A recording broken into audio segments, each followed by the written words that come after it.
Vasco mais perto de contratar Hugo Moura. A Crefisa disposta a pagar 300 milhões de reais pelos name rights do estádio do Vasco, além das últimas do mercado, bastidores, finanças e muito mais. Fala aí pessoal, sou Jorge Nicola, bem-vindos a mais um vídeo do canal. Para quem não me conhece, jornalista esportivo trabalhando no meio há 24 anos. E a missão por aqui é deixar você por dentro de tudo que está rolando com o seu clube do coração. Para não perder nada, deixa like, se inscreve no canal e ativa todas as notificações. Combinado? Bom, bora falar agora sobre o Vasco e a Crefisa. Sexta-feira super agitada pro Cruz Maltino, com direito inclusive a encontro do presidente Pedrinho com o Josh Vander, o dono da 777. Antes, queria falar para vocês sobre os name rights. De acordo com o jornal Lance, Vasco e Crefisa já estão redigindo o contrato pela venda dos name rights do Vasco para a Crefisa, a empresa de José Roberto Lamáquia e Leila Pereira. O Cruz Maltino terá em troca 300 milhões de reais como aporte. A partir daí o estádio do Vasco não se chamará mais São Januário e sim algo ligado à Crefisa. Importante contar que essa grana vai ser utilizada na remodernização de São Januário, estádio dos mais antigos e tradicionais, mas que precisa de uma ampla reforma. Só para completar em relação ao Vasco, Josh Vander, o dono da 777, dono da empresa, da 777, a empresa que administra o clube, ele está no Rio de Janeiro por uma série de debates. Veio para discutir investimento, para tratar com o Pedrinho a respeito das diferenças entre SAF e Vasco, para falar sobre o consórcio Maracanã, enfim. E o primeiro encontro nessa sexta foi com o Pedrinho, 2 horas de reunião. Ainda estou aguardando uma resposta do Pedrinho para tentar entender o que foi discutido e o que ficou acertado a partir desse encontro. Quem sabe durante a live das 7 da noite trazemos mais novidades. A última sobre o Vasco, Alexandre Pato passou a ser especulado também no Cruz Maltino. Falei também porque o Santos é um dos interessados em Pato, mas o Peixe já foi ao mercado e está perto de outras 2 aquisições. Meia Patrick, do Atlético Mineiro, e Breno Lopes, atacante do Palmeiras. Bora falar agora sobre bastidores de uma reunião pesadíssima entre Pedrinho e 777. Na sexta-feira, o Josh Vander, dono da SAF do Vasco, esteve no Rio de Janeiro e se encontrou com o Pedrinho. Encontro que demorou mais ou menos 2 horas. E o Edmundo, que é muito próximo do Pedrinho, deu mais detalhes sobre o encontro, assegurando que o clima foi pesadíssimo. De acordo com Edmundo, abre aspas, a reunião foi para botar um ponto final nessa história. Ou o Pedrinho participa das coisas, ou vai atrás de alguém para comprar a parte da 777. É bem simples, disse o Edmundo durante uma live no canal dele aqui no YouTube.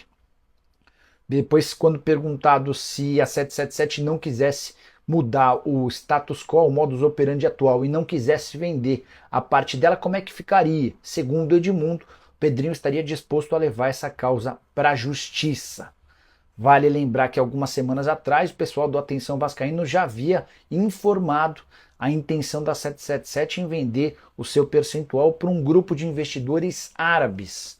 O pessoal da 777 está incomodado com toda a situação, o clima de guerra entre as partes, e mais do que isso, está preocupado com a necessidade de um aporte de 270 milhões de reais que precisa ser feito até o dia 30 de setembro. Só para completar sobre o Vasco, Hugo Moura está contratado, volante de 26 anos de idade, que pertence ao Atlético Paranaense, operação de 2 milhões de euros. Quero mudar de assunto e falar sobre o Vasco, que encaminhou a contratação de Hugo Moura, volante revelado no Flamengo e que pertence ao Atlético Paranaense. Já havia contado para vocês no vídeo dessa sexta que o Furacão topou vender o jogador por 2 milhões de euros. Hugo Moura recebeu uma oferta para mais do que duplicar seu salário, ou seja, está super contente com a negociação. E ao longo desse final de semana os últimos detalhes devem ser concluídos para que na próxima segunda-feira o volante de 26 anos de idade seja anunciado como reforço Cruz Maltino. O sonho de contratar o Marlon Freitas, o preferido tanto da diretoria quanto da comissão técnica, esse sonho ficou frustrado porque o Botafogo não quis negociá-lo. O Hugo Moura aparece como um plano B, tratativas bastante avançadas e tudo indica que ele será contratado. O jogador que disputou 12 partidas na atual temporada foi titular em apenas um dos últimos 5 jogos. O Hugo perdeu espaço desde a chegada do Cuca. Só para completar ainda sobre o atleta, revelado no Flamengo e titular absoluto do Furacão nas 2 últimas temporadas. Hora de falar sobre o Palmeiras. Queria te contar que Breno Lopes não quer deixar o Verdão. Mais uma oferta de clube grande, agora do Santos. Palmeiras concordou em liberá-lo, sem custos, até porque o vínculo do Breno Lopes com o Palmeiras se encerra em dezembro, mas foi o Breno quem disse não saio do Palmeiras. A única exceção seria para uma negociação no exterior. O Breno, que tem 28 anos de idade, nunca jogou fora do Brasil. Vale a lembrança de que algumas semanas atrás, o Vasco também havia demonstrado a intenção de contratar o atleta. Para o Vasco ele jogaria na Série A, no Santos ele jogaria na Série B. E em ambos os casos, o Breno decidiu permanecer no Palmeiras, ainda que a situação dele seja pior em muito tempo, com a melhora, com a produção maior de Flaco Lopes e Endrick. O Breno Lopes perdeu espaço, são só 8 partidas na atual temporada, 4 na condição de titular, 4 na condição de reserva e 1 gol marcado. Para piorar, o Endrick está indo embora, mas Luiz Guilherme e Estevão, o Messinho, tem subido de produção também, tem ganhado cada vez mais minutos, e a tendência é que o Breno atue cada vez menos daqui até o fim da temporada. Isso parece não incomodá-lo, o jogador está decidido a cumprir até seus últimos dias de contrato, ou seja, ficar até dezembro, a menos que apareça uma proposta do exterior. Eu queria saber de você, torcedor do Palmeiras. Breno Lopes é importante? Você toparia liberá-lo? Forçaria para que ele aceitasse ofertas? E você que torce para outro time, gostaria do Breno Lopes no seu time? Use o espaço para comentários e deixe a sua opinião. Beleza? Então tá aí, né, rapaziada? Ficamos com o nosso giro de notícias do Vasco da Gama, as informações tragas e atualizadas aí pelo jornalista, e a respeito também do Vasco, do jogo de ontem contra o Grêmio. O Vasco que jogou contra o Grêmio em São Januário, fez um bom primeiro tempo, marcou 2-0, no segundo tempo deu uma caidinha ali, né, cara, mas teve a oportunidade de ampliar, teve vários lances ali, porque o Verratti ele não é um jogador de velocidade. Teve um contra-ataque ali que o Matheus Carvalho, o Big Coco, ele deu um passe ali de primeira, botou o Verratti na corrida. O Verratti estava chegando, mas como ele não é um jogador tão rápido, ele tem a explosão dele, mas para correr por uma distância muito grande, ele perde velocidade. E o zagueiro do Grêmio, ele conseguiu alcançar ali, deu um carrinho ali fundamental na bola, tirou a bola ali, né, que o Verratti tentou driblar o goleiro, de fato driblou, né, tirou pro lado, era só chutar, mas ficou meio sem ângulo, e o zagueirão ali se jogou e tirou a bola ali. Poderia pintar o terceiro gol do Vasco.